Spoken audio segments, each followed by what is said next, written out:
We vacationed here in '99. We loved the place, and we just basically said, let's do it. So we sold everything up, left our lovely little cottage, and came into Halifax with a couple of suitcases and a cat in a carrier. And it's been great. My wife and I are both directors of the Nova Scotia Bird Society. It's the largest conservation organisation in Nova Scotia. It's been in existence since the early 1950s. We've been looking at property in the area for several months and searching land to build. This small bird, the Carolina wren, was sighted on this piece of land, actually. And we came down, found it, found the land, found the bird as well, and then did some more birding in the area, and we just realised that this was a very nice place to be. And it all came together. And then we sort of sat down and worked out what we wanted in the house, where we were most of the time, the size of the rooms, the orientation to get the light on the house. Then we sat down with the architect. We had a talk to her, and she came up with a couple of great ideas.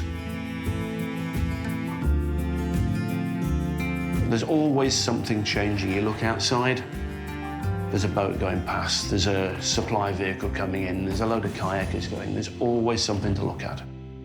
It's great. We just love nature.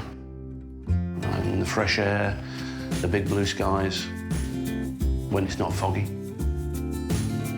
It's just a great place to be. People are friendly, good music.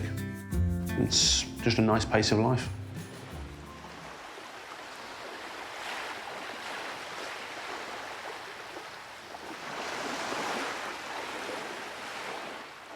The kitchen, I think, works really well. It was actually installed in a very high-end house in Dartmouth, in Portland Estates, a few years ago. And it cost close to $40,000. These people had a large amount of money, and after a few years, she decided she wanted to change it. So we actually bought the entire kitchen from these folks in Dartmouth, because it fits in here within about 1 inch. For a bit of trim, it fitted perfectly. And for less than the price of an IKEA kitchen, we got a custom-built, handmade, slate-topped, very nice high-end kitchen. We love it. We sat down and thought about what we needed and how we wanted things to be. Every wall is insulated. Every wall is vaporated on the inside as well as the outside. The air sealing, I mean, as I said, when they did the blower door tests that the inner guide people do, the results were phenomenal for the house. It really is an efficient property. It's always comfortable, even in the depths of winter. If the wood stove's not been on, it still doesn't get crazy cold.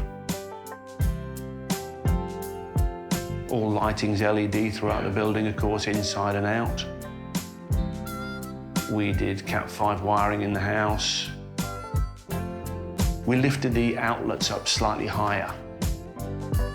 Less bending down. It's just planning. All the colours, the finishes on the walls. It's all my wife's. She's the brains of the operation.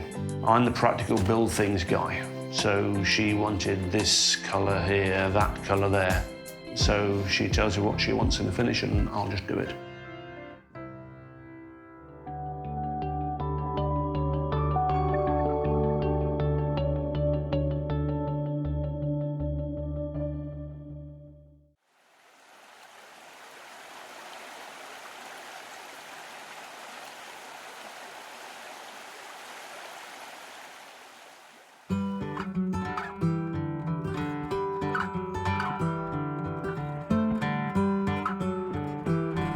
I love sitting on the front deck in the evening, watching the sun set behind the trees.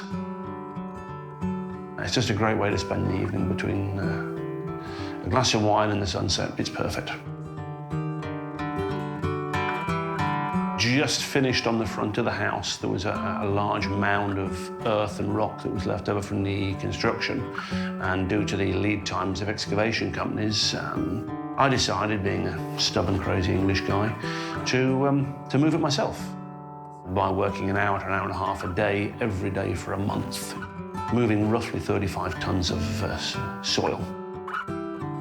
The grass seed's set and it's now becoming green, and it will be great in the future. The deer will love it. Also at the back of the house, there's a sort of French drain. There's a dry stream, we'll call it, which takes all the water from the eaves troughs at the back of the house, takes it in a sort of S across the back, and then drops it over the edge into the ocean. So it gets the water away from the house, from the eaves troughs.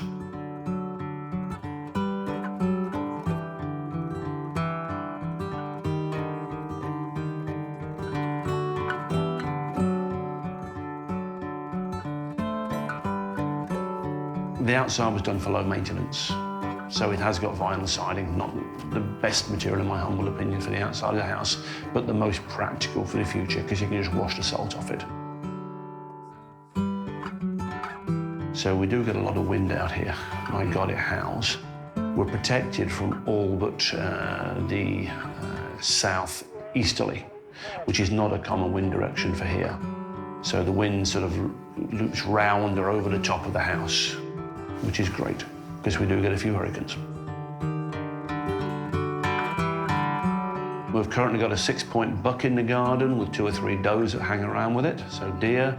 We've had lots of raccoons, porcupines, the birds, of course. Say over 160 species now in the yard. And in the ocean, basking shark, porpoise, dolphin. It's ever-changing, ever-changing. It's fantastic.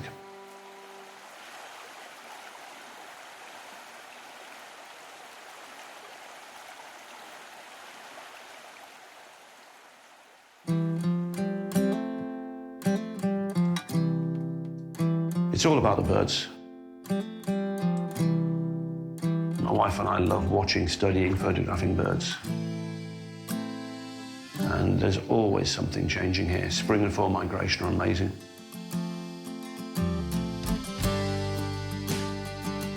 Both front and rear, we've got spotting scopes set up overlooking the ocean. There are cameras lying around everywhere that you've seen. Binoculars are always within arm's length of us. There's always something going through. We have marsh at the front. We have good-sized trees. We have the ocean. There's such a massive variety of birds. Beginning of the year, we had a bird called a rusty blackbird, which is not common. They nested here. Nobody knew they'd been nesting here before. It was an unusual occurrence for the area. We've had rare herons turn up here in the middle of the spring and stay for several months. Again, not a common bird in the area, black-crowned night heron. There's always something happening out there. You can just walk to the light, you can walk to the beach. We have a trail cut at the side of the house, all the way down the cliff top to the beach. It's amazing. We'll walk, we'll take photographs.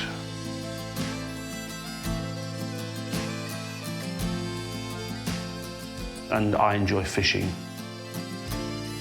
in my garden. I can just walk down there in the evening with a cold beer and pull a few mackerel out or something. It's great.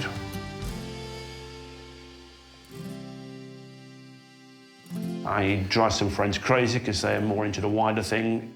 For my wife and I, really, it's more about the birds.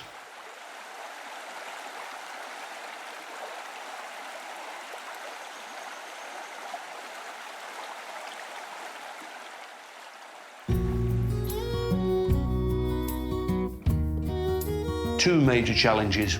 One, you can get some fog and it will linger for days and days and days, and it's thick fog.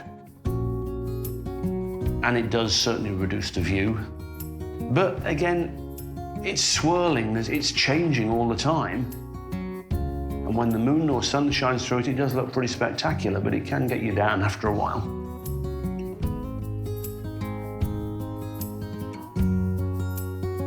The other downside is the salt. The salt corrosion is quite interesting. You also get very, very good at washing the windows and cleaning the windows at the back of the house. And we've already replaced some outside light fittings and door fittings after 2 years because they're corroded away.